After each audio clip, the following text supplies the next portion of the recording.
TV, सच साहस सरो। नमस्कार, मैं हूं अर्चना और आप देख रहे हैं प्राइम टीवी। वक्त हो गया है शहर शहर खबर खबर का। संभल पर सियासत चर्चा का विषय बनी हुई है। हर दिन कोई ना कोई बयान सामने आ जाता है। 27 से पहले संभल को सियासत का केंद्र बनाने की पूरी कोशिश हो रही है। अब फिर एक बार संभल में कुछ ऐसा हो गया जिससे सियासत बेचैन हो गई। गौर से देखिए, सुनिए और समझिए। खाकी वर्दी में बयान सीओ संभल के इस बयान के बाद से लगातार उनका पुरजोर विरोध किया जा रहा है। संभल सीओ अनुज चौधरी ने जो अल्टीमेटम दिया है उसमें साफ तौर पर उन्होंने कहा है कि रंगों से दिक्कत है तो घर से ना निकले। जुमा 52 बार आता है, होली एक बार। जिस जगह पड़े रंग उसे कटवा देना। बाहर वो निकले जिसमें कैपेसिटी और रंग झेलने की। संभल के सीओ के बयान के बाद से ही जोरों शोरों से राजनीति चल रही है। विपक्ष जहां इसकी भर्त्सना कर रहा है तो वहीं दूसरी तरफ भाजपा ने भी इस मामले पर सीओ संभल का बीच बचाव किया है। नहीं, मेरा सीधा साफ ये है। होली का दिन है, जुम्मा साल में 52 बार आता है, होली साल में एक बार आती है। तो मुस्लिम समुदाय के लोगों के यदि किसी को लगता है भाई आपको होली के रंग से आपका धर्म भ्रष्ट हो जाएगा या जो भी है, तो वो उस दिन ना निकले, घर से ना निकले। और यदि निकले तो उसका इतना बड़ा दिल होना चाहिए, वो दिल होना चाहिए भाई सब एक जैसे हैं, रंग तो रंग है। जिस तरह पूरे साल इंतजार करता है मुस्लिम पक्ष ईद का, इसी तरह से होली का भी इंतजार हिंदू पक्ष करता है। होली रंग डाल के, मिठाई खिला के, बुरा न मानो होली इस तरह से मनाई जाती है। और ईद में भी लोग सेवैयां बनाते हैं, गले मिलते हैं, एक दूसरे के यहाँ जाते हैं, आते हैं। तो सेम उसी तरह का त्योहार है। तो आप दोनों पक्षों के लिए, हिंदू मुस्लिम, आप एक दूसरे का सम्मान करें और अनावश्यक किसी पे यदि कोई निकल रहा है उस पर रंग न डालें। ये हिंदू पक्ष के लिए भी हमने भाई यदि कोई उससे बच रहा है तो उस पर भी रंग ना आप डालें। और यदि उस दिन होली का दिन है, सबसे बड़ी बात, वो जिसको लगता है वो रंग का वो बुरा मानेगा तो उस दिन किसी भी हालत में अपने घर से ना निकले, अपने घर में रहे, एक दिन घर में रहे, तो उसमें शांति भी बनी रहेगी और एक मैसेज भी अच्छा रहेगा। तो नेता रामगोपाल यादव ने कहा कि सीओ संभल के सीओ पर सख्त कार्रवाई होनी चाहिए, क्योंकि कभी वो कहते हैं कि रंग से दिक्कत है तो घरों से ना निकले और कभी कहते हैं कि जो भी दिखे उन पर गोली चलाओ था। लेकिन अब संभल में कुछ भी होता है तो राजनीति को एक नया मोड़ मिल जाता है। देखिए, संभल के मामले में जब समाजवादी पार्टी की सरकार हम लोग बनाएंगे तब अत्याचार की एक पटकथा लिखी जाएगी, तो उसमें संभल फिर सबसे ऊपर होगा। अकेले संभल में 67 तीर्थ थे और 19 ऊप भी थे, जिनको एक शरारत के तहत एक निश्चित समय के अंदर समाप्त कर दिया गया।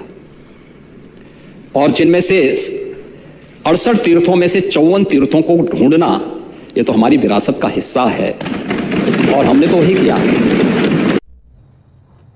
इसी पे आगे जानकारी देने के लिए हमारे साथ भाजपा से विकास पांडे और सपा से धर्मेंद्र सिंह हमारे साथ जुड़ चुके हैं। आप दोनों का बहुत बहुत स्वागत है।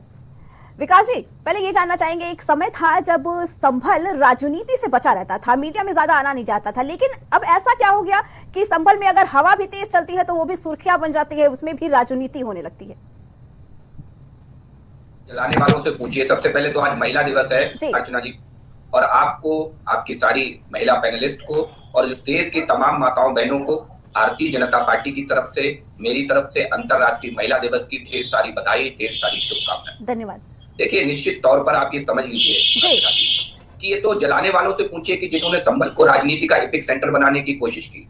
आपको याद हो अर्चना जी, जब संभल में दंगे भड़के तो यही रामगोपाल यादव जो आज जाकर के संभल में बयान देते हैं, वही रामगोपाल यादव ये कहते थे कि संभल में हिंसा भड़क सकती है। रामगोपाल यादव का खुद का बयान है जो मीडिया में तैरा था, और उसके बाद एकाएक संभल में हिंसा भड़क उठती है। ये लोग हैं, इनके खिलाफ सरकार को जांच करनी चाहिए। मैं तो यही आग्रह करूंगा कि सरकार इस एंगल से भी जांच करे कि इन ताकतों के पीछे ऐसे कौन से लोग हैं जो ऐसी चीजों को हवा देने का काम कर रहे हैं। आज देखिए, आप याद करिए वो 2012 से 17 का दौर अर्चना जी, जब इस उत्तर प्रदेश में सरकारी आंकड़े जो खुद उस समय विधानसभा के अंदर तत्कालीन मंत्री आजम खान ने रखे थे कि 12 से लेकर 17 तक उत्तर प्रदेश में 1000 से ज्यादा पुलिस के ऊपर हमले हुए।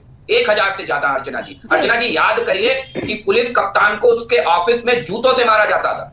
ये थी समाजवादी पार्टी में पुलिस की हैसियत। पूरे प्रदेश को याद है कि कैसे एक मन चला युवक अपनी जीप के बोनट पर हजरतगंज जैसे सेंसिटिव चौराहे पर एक सीओ सिटी को घसीटता हुआ ले जाता है।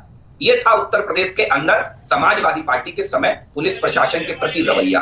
आज वही समाजवादी पार्टी इस तरीके के विषयों को आधार बना करके अपनी थोती तुष्टीकरण की राजनीति को केवल बढ़ावा दे रही, केवल एक वोट बैंक के लिए, नथिंग एल्स। इसके अलावा कुछ नहीं है। समाजवादी पार्टी बहुत अच्छी तरह से जानती है कि एक पुलिस अधिकारी लॉ एंड ऑर्डर मेंटेन करने के लिए वो हर संभव प्रयास करता है जिससे लॉ एंड ऑर्डर मेंटेन बना रहे। ठीक है विकास जी, चलिए इस बात का जवाब देते हैं विकास जी से। क्या कहना है, जैसा धर्मेंद्र जी ने बताया कि सीओ अनुज चौधरी का जो बयान है, उन्होंने कहा कि जिसे रंग से दिक्कत नहीं है वो आए खेले और जिसे दिक्कत है वो घर पे रहे। लेकिन धर्मेंद्र जी का कहना है कि उन्होंने एक धर्म को टारगेट किया। उन्होंने कहा कि अगर ऐसे कैसे कह सकते हैं कि अगर 52 है तो वो एक नमाज घर में कैसे पढ़ ले। लेकिन हम ये जानना चाहते हैं, जब वहां के कानून व्यवस्था जिसके हाथ में है, जब वो बता रहा है, मौलवी ने जब पीस कमेटी में ये कह दिया कि ठीक है एक दिन की बात है, हम नमाज अपने घरों में अदा कर लेंगे, उसके बाद इस पे राजनीति करना कहाँ सही है?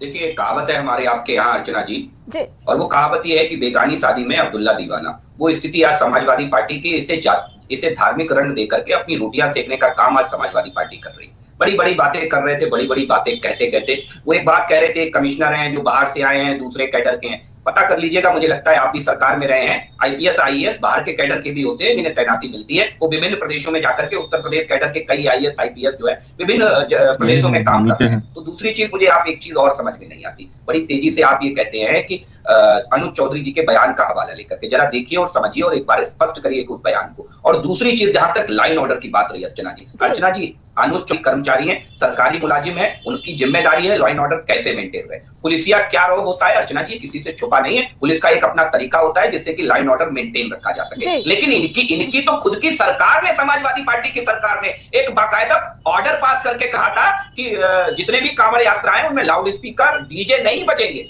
बाकायदा इनकी खुद की सरकार ने ऑर्डर पास किया था। तो मुझे ये बता दे कि भाई मेरे लॉ एंड ऑर्डर तब आप क्यों नहीं मेंटेन कर पाए? क्यों? क्योंकि कांवड़ यात्राओं में साहब लाउड स्पीकर नहीं बजेगा, लेकिन हर जगह लाउड स्पीकर बजेगा, बाकी सब जगह अलाउ है। ये दिक्कत है समाजवादी पार्टी की, और तुष्टीकरण की राजनीति इनके ऊपर किस हद तक हावी होती है इसका उदाहरण प्रदेश में आपके पास पूरा प्रदेश में। धर्मेंद्र जी, मैं बीच में नहीं बोला, निवेदन है आपसे, सुन लीजिए, आप बहुत सीनियर प्रवक्ता है, निवेदन है आपके पास। जय विकास जी, निवेदन है। दूसरी चीज, बार बार आप एनसीआरबी के आंकड़े देते हैं। उसी एनसीआरबी के आंकड़ों में मुझे कोई एक साल बताइए जब अखिलेश यादव के किसी एक साल से ज्यादा हत्याएं योगी जी के शासनकाल में हुई। कोई एक साल बताइए जिस एक साल उत्तर प्रदेश में अपहरण उद्योग चलाओ योगी जी की सरकार में। और इनके सरकार में क्या होता था हम सबको बहुत अच्छे से याद है, मंत्री इन्वॉल्व होते थे, मंत्री। तो ये लॉ एंड ऑर्डर के ऊपर बात करने की आज स्थिति में है नहीं अर्चना जी। विशुद्ध रूप से समाजवादी पार्टी आज अपने लोहिया जी के सिद्धांतों से विमुख हो गई, और उसका ही परिणाम है कि आज समाजवादी पार्टी के नेता, दूसरी एक चीज बहुत महत्वपूर्ण कहूंगा, बार बार ये कहते हैं कि संभल में दंगा हुआ, आगजनी हुई, ये हुआ, वो लोग सरकार में बैठे हैं। अरे भाई मुझे ये बता दीजिए कि दुनिया में कहीं आपने सुना हो कि उत्तर प्रदेश में कई जगह लोगों की मृत्यु अगर हुई है तो केवल संभल में ही समाजवादी पार्टी जाकर के 5-5 लाख रुपए देती है उन दंगाइयों को, उन अपराधियों को। 5-5 लाख रुपए ये इसीलिए दिए जा रहे थे अर्चना जी कि आपने हमारा काम कर दिया, इसलिए ये रखिए 5 लाख रुपए। ये काम समाजवादी पार्टी कर रही थी इसी उत्तर प्रदेश के। ठीक है, बात का जवाब ले लेते हैं विकास जी। विकास जी, क्या कहना है इसके बारे में? देखिए, आज लॉ एंड ऑर्डर को जिस तरीके से योगी जी की सरकार ने मेंटेन करके रखा हुआ है अर्चना जी, वो इन सबके हृदय में चुभ रहा है, शायद इसीलिए ये ऐसे अधिकारियों पे तो कार्रवाई करेंगे। त्योहारों पे राजनीति क्यों?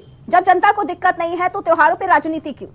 बिल्कुल, ये सवाल मुझे लगता है भारतीय जनता पार्टी से नहीं, समाजवादी पार्टी से होना चाहिए। उत्तर प्रदेश में हर त्योहार को बखूबी निभाया जा रहा है, बखूबी किया जा रहा है। आप देख लीजिए उत्तर प्रदेश के अंदर, आप जब कोरोना काल आया तो जो कोरोना की गाइडलाइन थी वो मस्जिदों पे भी लागू थी, मंदिर पे भी लागू थे। मंदिर भी बंद किए गए और मस्जिदें भी बंद की गई। वही आप उत्तर प्रदेश में आप उठा करके देख लीजिए, तमाम त्योहार और तमाम चीजें आज सौहार्दपूर्ण ढंग से हो रही हैं। आप देखिए 850 से ज्यादा छोटे बड़े दंगे समाजवादी पार्टी की सरकार में हुए। मुजफ्फरनगर, शामली, मेरठ, बुलंदशहर, दंगों की एक बड़ी पहले समाजवादी पार्टी की सरकार में रही है। आज वो लोग आकर के यहाँ हरियाली आंसू बहा रहे हैं केवल इसलिए कि इन्हें एक वोट बैंक को इंप्रेस करना है, खुश करना है, जबकि विशुद्ध रूप से ऐसा कुछ है नहीं। उत्तर प्रदेश की सरकार ने लॉ एंड ऑर्डर मेंटेन करके रखा हुआ है, ये समाजवादी पार्टी की आंखों की किरकिरी बना हुआ है। ठीक है विकास जी, धर्मेंद्र जी, आप लोग का बहुत बहुत धन्यवाद।